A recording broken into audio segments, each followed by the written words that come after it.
What's up, Laker fans? Since hitting 6 threes against the San Antonio Spurs, Lonzo Ball has been in a shooting slump. In this video, I take a look at what defenses are doing differently and what he needs to do to counter that. But first, SeatGeek is an app that aggregates tickets from all over the web, making buying simple. They put a 1 to 100 score on every ticket so you know if you're getting a good deal or a bad one, and they let you see the view from your seats before you buy. Click on the Me tab and enter the promo code LFR to save $20 off of your first order. You can download the app by clicking the link below the video. By supporting SeatGeek, you're supporting my content too, so please use them when you got tickets to buy. If you want more thoughtful sports media, this is the best way to send that message.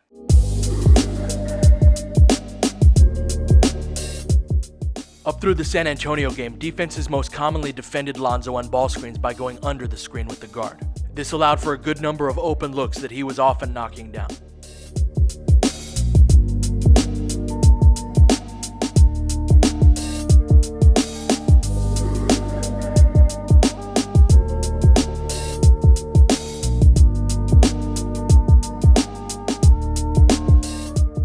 Beginning with the Portland game, teams started using drop coverages against him a lot more frequently. Rather than go under the screen, Damian Lillard is going to go over the top and trail Lonzo. Meanwhile, Jusuf Nurkic is going to hang back in the paint, protecting the rim. And if the big man is a pick and pop guy, that's no problem. Lopez misses this, but it's an open shot. In these situations, the defensive big has a long way to go to close out, and that can cause problems. Defenses can switch this instead, but then you have a guard defending either Kuzma or Lopez.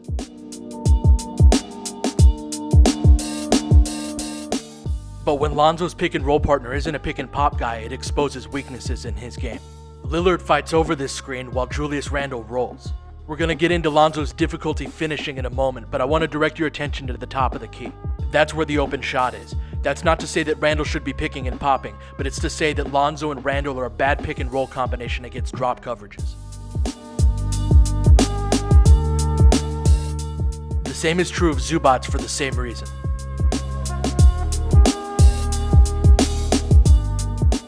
But the responsibility for scoring on these isn't just on the big. The most open shot for the ball handler on these is going to be a pull-up jumper, preferably for a 3, but not always. I've pulled some clips of various guards around the league scoring against drop coverages. Pay attention to how they're able to collect their feet and go up on balance.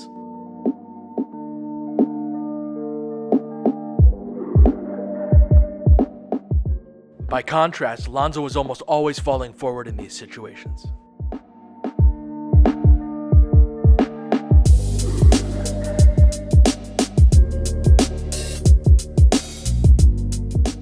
Not only are these runners and floaters more difficult to make because you aren't on balance, but it also brings you right into the chest of the big man defender.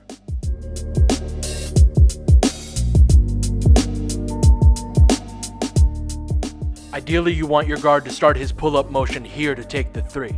If not there, then around the elbow on the next dribble. But Lonzo isn't comfortable with pulling up while his momentum is going forward, so he takes an extra dribble to the side. And now he's in the paint where the defensive big is waiting for him. This is how it's supposed to look. He misses this one, but it's very important that he keeps taking shots like this against drop coverages. Lonzo is obviously uncomfortable in these situations and tries to avoid them. He makes the skip pass well before Isaac has to tag Zubac, so Isaac has the opportunity to jump the passing lane. On this one, he passes the ball to Randle despite the fact that Jokic hasn't committed to stop him on the contain. So those are one side of the spectrum where he gives the ball up too early. Now here's where he gives it up too late. He can get himself in trouble because he has that difficulty stopping. Here's a quick drag screen in transition, which is great because the defense isn't set. But Denver switches this, so the right play is to pull this back and exploit the switch with either Lopez on Harris or Lonzo on Plumlee himself. But Lonzo's already midair, which means he's anticipating rather than reading and throws the ball out of bounds.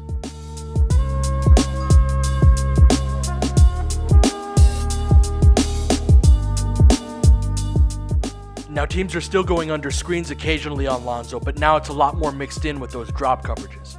But that means that Lonzo has to read the situation rather than just knowing what's coming, and I think that's led to a bit of a hitch in his shot. You can see the hesitation in some of these.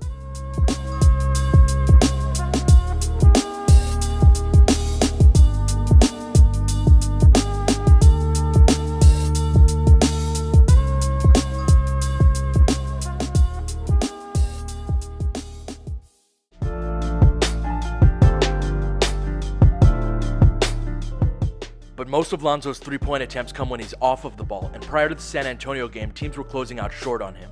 They'd basically dare him to shoot this.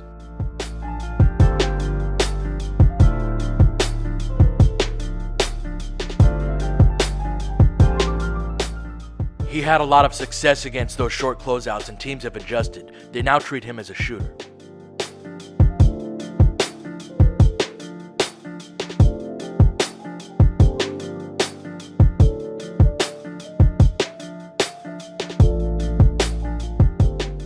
But Lonzo's usually pretty good at not taking too many of these contested threes, attacking the closeout instead.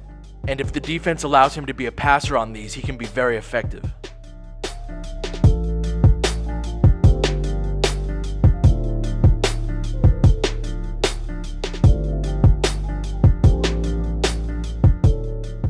But when teams make him a scorer in these situations, it plays into his weaknesses as a finisher. His next step is going to be him planting his left foot to go and finish. That step should be toward the hoop while he squares his shoulders to the basket. But rather than doing that and cutting off the defender's angle, he jumps away from the contact. This is one of those situations where I suspect his difficulties from the free throw line get in his head.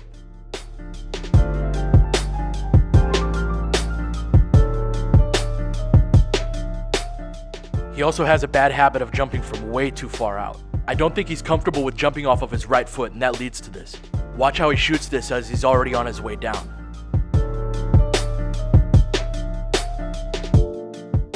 This is off of a ball screen, but it's the same idea, and all of it's related to the difficulties that he has pulling up.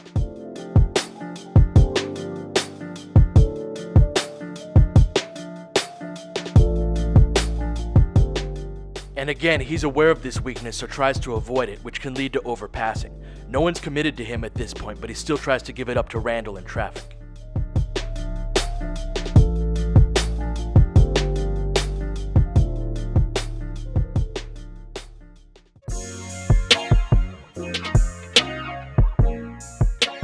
Lonzo learning pull-up footwork and finishing techniques around the basket isn't going to happen before the end of the season.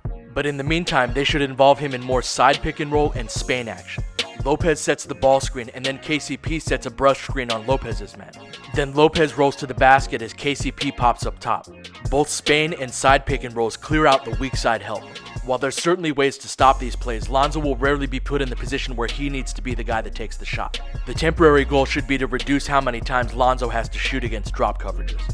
If teams ice this, as they should, Lonzo dribble drags two defenders while the big man pops. Even if the big isn't a shooter, the play can continue for a more efficient look. The good news is that Lonzo has been making his catch and shoot threes when he's open at a pretty high clip. Brandon Ingram's return should increase the number of open catch and shoot attempts that Lonzo gets, while decreasing the number of high ball screens that he has to run.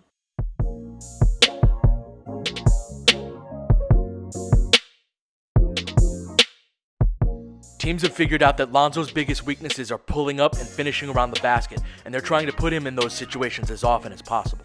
He's far from a lost cause in these respects, but it's going to take a lot of skill work over this summer and possibly the next. In the meantime, the Lakers would be wise to reduce how often he's put in these situations. Alright, that'll do it for this one.